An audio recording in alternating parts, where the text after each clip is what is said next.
When you have a new responsibility or you come up with a brilliant idea, what's one of the first questions that tends to come to your mind?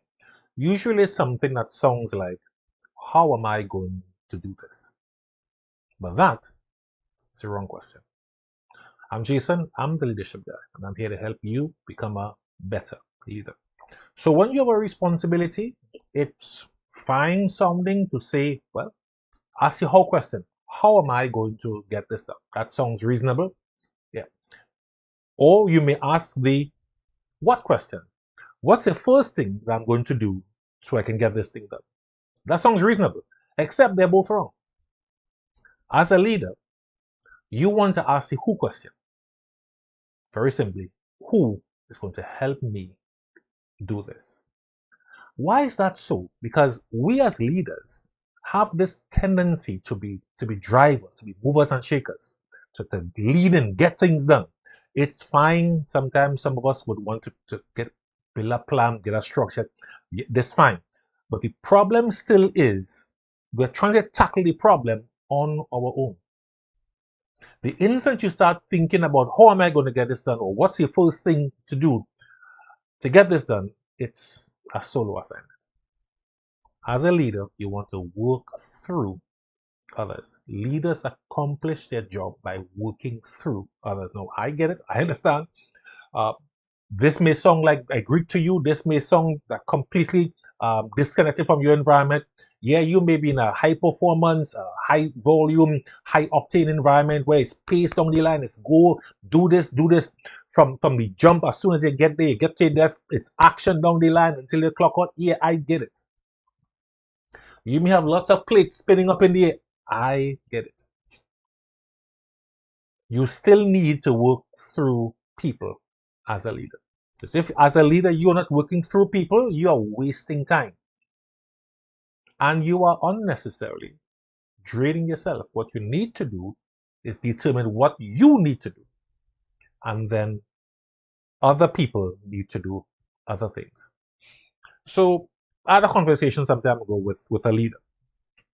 She's in an environment where she's on the go all the time. She has lots of responsibility and it's tough for her. And in the conversation, I asked if she could think about a couple of things that she can maybe hand to somebody else and somebody else can do that. And she said, yeah, I can do that. Then in conversation, I chose one of the things that I knew was a big deal for her. And I asked her about delegating this thing. And then she says, oh no. Oh, no, not that one. Why? Because she felt that that was such a big responsibility that she needed to treat with it personally. We've all been there. There are things that we think that, yeah, this I need to do this personally. Yeah, until you are put to the end of this question, which is the question that I asked her. When is the last time you were not at work? And then she answered, it was just a couple days ago. Did the entire place burn down? No. Did things come to a grinding halt? No. Why is that so? Because even the things that we want to hold very close to our vest, we want to hold near and dear, even those things, at some point in time, we will not be there to do it. We may be on vacation. We may be called out of the office to do something else. We may be sick. For some reason, somebody else is going to need to do it. So you tell me which is better. When you are not there, the person who steps in to do it has some experience doing it, or the person is handling it for the very first time. Which of those two would you prefer? Clearly, it really and truly is for the person to have some experience. So let's lean into this matter and think about this important word that all leaders need to learn and all leaders need to use this tool. That word is very simply delegate. So before we talk about what delegating is, let's identify what delegating is not, right? So delegating is not a couple things. So the first thing we want to realize is that delegating is not palming your work off on others, especially the work that you don't like to do. Delegating is not simply palming that off on them. That's not that. That is called palming it off. That's all it is. Right? Delegating is not a get out of jail free card. Mm. Delegating is also not manipulating others. Manipulating people is getting them to do something that benefits you, not them. And you do that on purpose. None of these things is delegating. This is not what delegating is. So let's talk about what delegating is. Delegating is entrusting others to act on your behalf. Yeah, I know that can get a little antsy. People can get nervous once we start talking about that. That's what it is. When you delegate something, you entrust other people to act on your behalf. Delegating is a process, not an action. Say that again. Delegating is a process, not an action. And I'll say some more about that in just a little bit. Delegating is empowering others to act. Yeah. So delegating is entrusting someone else with responsibility. Delegating is a process, not an action. Delegating is empowering others to act. So let me share a tool that I believe in and I've used myself for delegating. It's a 5-step process. I'll say it again. It's a 5-step process. I mentioned a little while ago, delegating is a process, not an action. Because you come and you hand somebody a folder and tell them, well, you take care of this, that does not mean that you've delegated it. All you've done there is palm something off on them. Right? So let's look at it. If I'm going to delegate something, the first thing that I want to do is bring that person in. So let's say, for example, I am responsible for getting these mini teacups made. And I want to delegate the responsibility for getting these teacups made to you. So in step number 1, what I'm going to do is invite you into the process. So step 1 is I do it, you watch me. That's all you're doing. You're not touching anything, not handling anything. I am doing it, you watch me. So I am getting involved in the process. I am doing this. You watch me do it from start to finish. That's the first step. The second step is I do it, you help me. I do it, you help me.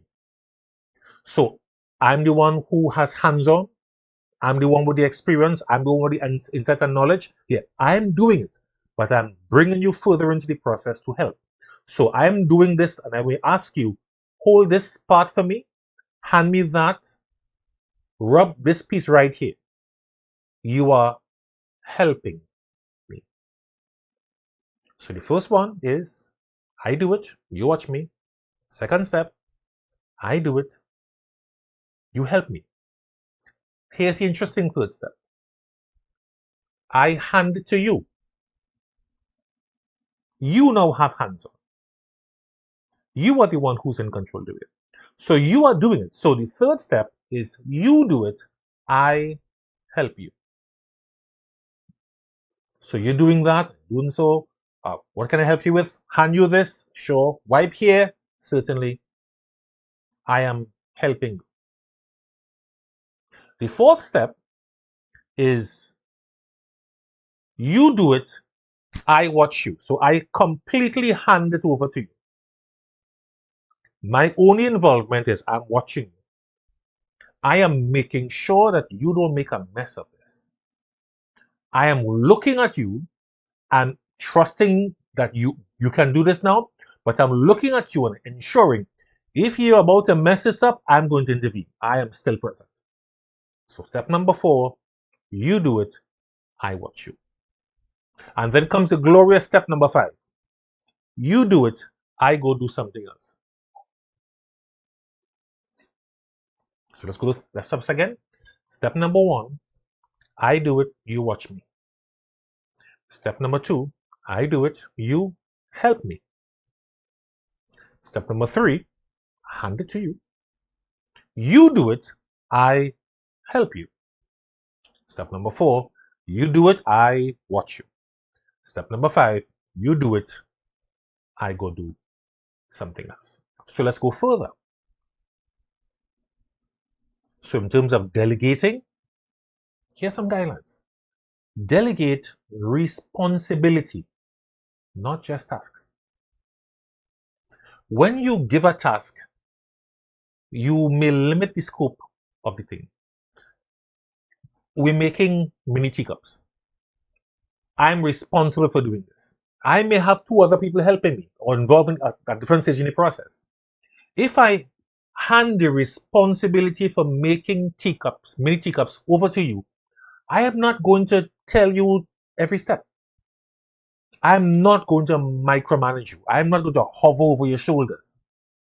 Come and give you this and then come back and give you that. No, I've given you the responsibility for getting this thing done. So in terms of delegating and being effective, delegate responsibility, not just tasks. This one is absolutely crucial. Please delegate the relevant authority. Mini teacups. I may have 2 other persons working along with me in a different party process, but I'm responsible for getting this whole thing done. When I hand the responsibility to you, I've now delegated the responsibility for making these mini teacups over to you. You now need to do these very same things that I did. So just like I would take the teacup and carry it to somebody and ask them for this or to do that, to assist with that, you need to go do the same thing. So when you go now and ask this person to help me with this or get this for me, that person may look at you and say, who are you? Why are you asking me to do that? Why? Because that person doesn't know that you now have the authority to do it. To fend off all of that, it's very simple. The people who are involved need to know that this person now has responsibility. So I have delegated this responsibility to you. Whoever is involved in the process now needs to know I have delegated this to you. You are now empowered to act in my place. So when you go to them and ask them to do this or do that, they're not going to ask you, who are you? Because they know that you have the authority. It's a simple matter of gathering team and saying, folks, Jenny is now responsible for ensuring that the mini teacups are made. And that's it. No long documents to sign up, no long speeches. That's the end of that. You delegate the authority. You give that person the necessary authority to act. Please delegate responsibility only to people who are capable of handling it. If they are not capable, please don't give it to them. Don't do that. Only give it to people who are capable. Now, you may think that this person is growing and they're going to get better, so let me give it now. No, they're probably going to mess it up. Don't do that. Help them get up to the level that's necessary and then hand it to them. Hand them something else that's smaller and less critical. Help them get there. So when you delegate it, delegate responsibilities, not tasks. Please delegate the relevant authority and delegate things only to people who are capable of actually getting it done. One more thing. Whoever you delegate responsibility to, hold them accountable. Don't just hand it off to them and you go off. No. Hold them accountable. Check in with them. Call her. Jenny, how are things going there? You need any support, help, guidance with that? And Jenny might say, well, yeah, Jason, everything is going fine. Thanks for checking in. But also do something else. Not that you don't believe Jenny, but that you want to ensure that things are not going off the rails, that they're staying on the rails. So you want to check on that thing yourself. You want to ensure that this mini teacup does not have the band in the wrong place. Or this mini teacup does not have the wrong design. You want to make sure of that. Because once once the product is finished, there's no turning back. So hold them to account. Call Jenny, ask her how things are going, and then make sure it's going. So it's as simple as, look, you don't want to go behind Jenny back. You look like you ain't trusted. You don't want to like that. You go to Jenny and say, Jenny, let's go for work. Let's go and see what's happening over there. Let's go see. And you go, you inspect it, you see it, and then you give her the proverbial pat in your back. Good job. Well done. Keep it up. And you go and do it. You have delegated responsibility. You have made her accountable to you. You've ensured that things are going well. And now Jenny is in a good position to hold on to that and keep going forward. You now can focus on other things. Things that you really need to focus on. Because you need to choose, as a leader, choose what is it I'm going to give my time and energy to. It can't be everything.